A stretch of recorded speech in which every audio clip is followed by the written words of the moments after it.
रोहित सोनम के पीछे पड़ा रहता था। सोनम की चाहत में उसने अपने आप को भुला डाला था। अब तक की अपनी जिंदगी में रोहित ने किसी भी लड़की की तरफ आंख उठाकर नहीं देखा था और जब उसने सोनम को देखा तो अपना सब कुछ सौंप दिया। सोनम में गजब का खिंचाव था। वह खूबसूरत तो थी ही, गोल चेहरा, दूधिया रंग, हिरनी सी आंखें, गुलाब जैसे गुलाबी होंठ, बुलबुल की तरह की चाल, नागिन की तरह बलखाते काले बाल, जवानी से भरा पूरा बदन। कहने का मतलब ये कि खूबसूरती का दूसरा नाम था सोनम। इतनी सारी खूबियां हर जवां दिल को हलचल में डालने के लिए काफी थीं। शायद रोहित भी इन्हीं तीरों का निशाना बन गया था, लेकिन सोनम ने रोहित में कोई दिलचस्पी नहीं ली। जब भी रोहित ने सोनम का दिल जीतने की कोशिश की, उसे नाकामी ही हाथ लगी, क्योंकि वह मन ही मन रोहित से चिढ़ती थी। लेकिन रोहित ने कभी गलत कदम नहीं उठाया और उसके इस तरह से मुंह मोड़कर जाने का कभी उसने बुरा भी नहीं माना। रोहित रात को पड़ा अपने एक तरफा प्यार के लंबे लंबे सपने बनाता, पर उसके सारे सपने मानो महाप्रलय में बह जाते। जब आखिरकार दिल नहीं माना, तब रोहित ने एक दिन हिम्मत करके सोनम के सामने अपने दिल को खोल कर रख दिया। सोनम, मैं तुम्हारे बगैर एक पल भी जिंदा नहीं रह सकता। मैं तुमसे बेइंतहा प्यार करता हूँ। तुम्हारे प्यार में मेरा क्या हाल है, ये तुम खुद देख सकती हो, कहकर रोहित ने अपराधी की तरह नजरें झुका ली। मैं सब जानती हूँ रोहित। सोनम पहली दफा रोहित को गौर से देख रही थी। उसने आगे कहा, तुम मुझसे प्यार करते होगे, लेकिन मैं तुमसे प्यार नहीं करती, क्योंकि मैं किसी और को चाहती हूँ। तुम जानते हो कि एक म्यान में दो तलवारें नहीं रह सकती, इसलिए तुम बेवजह अपना दिल मत जलाओ। रोहित ने भीगी पलकों से उसे देखा और गिड़गिड़ाने वाले अंदाज में कहा, ऐसा मत कहो सोनम। तुम न सही, तुम्हारे दर्शन तो मिला करेंगे। जिंदगी भर तुम्हें इसी तरह देख देख कर जिंदगी काट लूंगा। क्या तुम मुझे इतना भी हक नहीं दोगी? रोहित की बातों को सुनकर सोनम कुछ नहीं बोली और अपने रास्ते पर आगे बढ़ गई। रोहित निराश हो गया। उसे ऐसा लगा जैसे उसका दिल कांच की तरह टुकड़े टुकड़े होकर बिखर गया है। उसकी सांसें थमने सी लगी हैं। रुको सोनम, अपनी समूची ताकत के साथ रोहित बोला, तो सोनम के उठते कदम एकदम जहां के तहां रुक गए।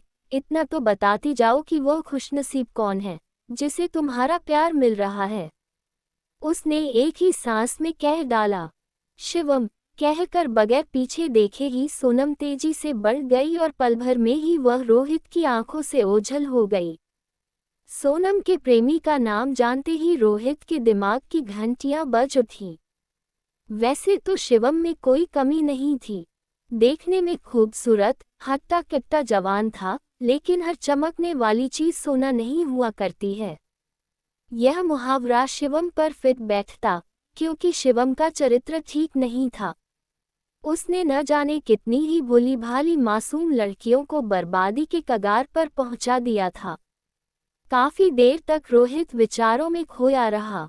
उसने सोचा कि वह सोनम को शिवम की असलियत बता देगा, लेकिन उसके दिल ने ही इसका विरोध किया कि सोनम उसकी एक भी बात नहीं मानेगी।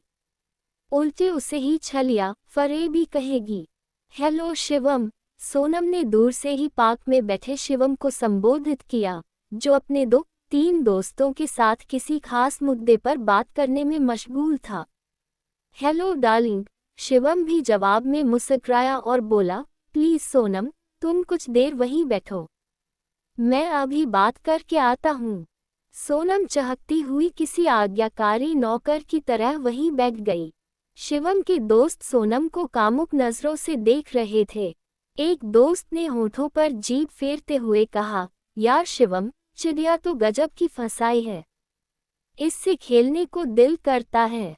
अबे अक्ल के दुश्मनों, शिवम ने कहा, क्या तुम जानते हो कि शिकारी चिड़िया का शिकार कैसे करता है?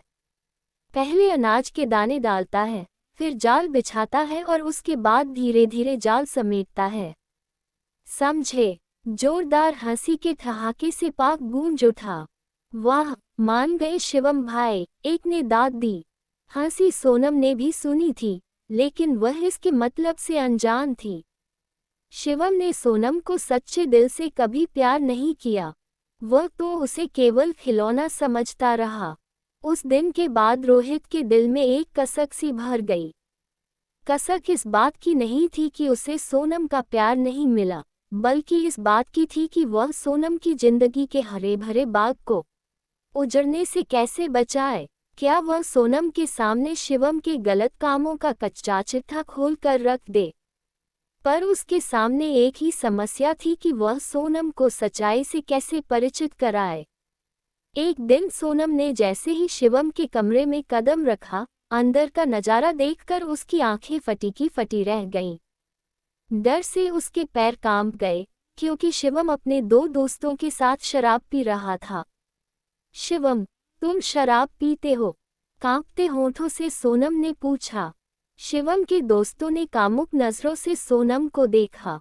उसके उभरे अंगों को निहारा और होठों पर जहरीली मुस्कान लाते हुए एक ने कहा, यार शिवम, शराब के साथ सुंदरी का भी जुगाड़ हो गया। अब तो मौज आएगी। उन सब के ठहाकों से कमरा गूंज गया। सोनम के सामने शिवम का असली चेहरा आ गया था। उसे गुस्सा तो बहुत आया कि इस बेवफा का मुंह नोच डाले, मगर किसी तरह वह अपने गुस्से को पी गई। तभी एक बदमाश ने उठकर दरवाजे की कुंडी चढ़ा दी। दरवाजा बंद होते ही सोनम के चेहरे का रंग उड़ गया। शिवम बेहुदा हंसी हंसते हुए मुस्कुराया, अरे, इसमें डरने की क्या बात है? हम कोई गैर थोड़े ही हैं।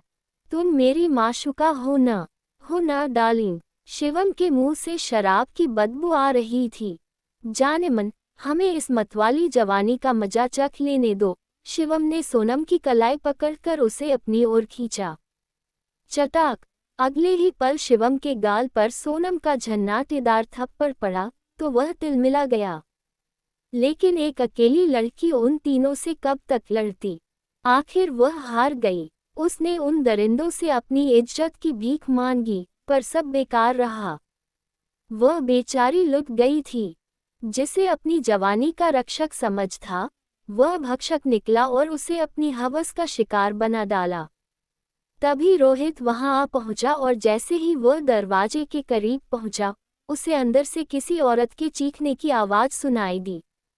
आवाज पर गौर किया तो सन रह गया, क्योंकि यह तो यकीनन सोनम की चीख है। दरवाजे को धकेलने की कोशिश की, तो पाया कि वह अंदर से बंद है।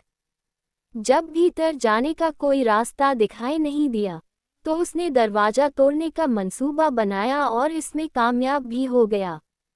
रोहित को अचानक देखकर वे तीनों ही सोनम को छोड़कर पीछे हट गए। डरी सहमी सोनम जल्दी जल्दी अपने उभरे बदन को ढकने लगी। ये सब देख रोहित की त्योरियां चढ़ गई और वह तीनों बदमाशों से भिड़ गया। इस मारामारी में रोहित के सिर पर चोट आ गई। उसे लहूलुहान देख शिवम और उसके साथी वहां से फरार हो गए। इस घटना के थोड़ी देर बाद कुछ और लोग भी घटना वाली जगह पर पहुंच गए। उन्होंने रोहित को अस्पताल भिजवाया। उसके साथ सोनम भी गई। उसने पुलिस में शिवम और उसके दोस्तों के खिलाफ बलात्कार का मुकदमा दर्ज कराया और रोहित की सेवा में जुट गई। उसने अब बगले और हंस को पहचान लिया, पर उसका दिल धड़क रहा था। कुछ घंटे बाद जब रोहित को होश आया, तो वह वहां सोनम को देख अचरज में डूब गया। सोनम ने रोहित को घूरते देख अपना चेहरा झुका लिया। लाज से उसका चेहरा लाल हो गया था। सोनम, रोहित ने धीरे से कहा, इस तरह दिल छोटा मत करो। जो हो गया उसे भूल जाओ। आज से तुम अपनी नई जिंदगी की शुरुआत समझे। रोहित की बातों को सुन सोनम रो पड़ी और बोली, मेरे पास कुछ भी नहीं बचा है, सब कुछ लुट चुका है।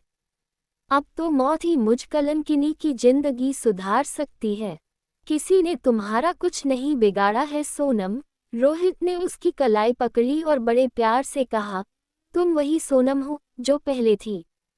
अब भी मैं तुमसे उतना ही प्यार करता हूँ, जितना आज से पहले करता था। सच राजा। सोनम ने रोहित को फटी आंखों से देखा। हाँ सोनम, बल्कि पहले से भी ज्यादा मैं तुम्हें चाहने लगा हूँ, क्योंकि पहले तुम्हारा दिल किसी और के पास था। रोहित ने सोनम की आंखों में देखा। सोनम को सच्चा मोती मिल गया था। उसकी लुटी हुई सारी खुशियां जैसे फिर उसकी झोली में आ गई थीं। ये रोहित की सच्ची चाहत थी। प्लीज लाइक और सब्सक्राइब।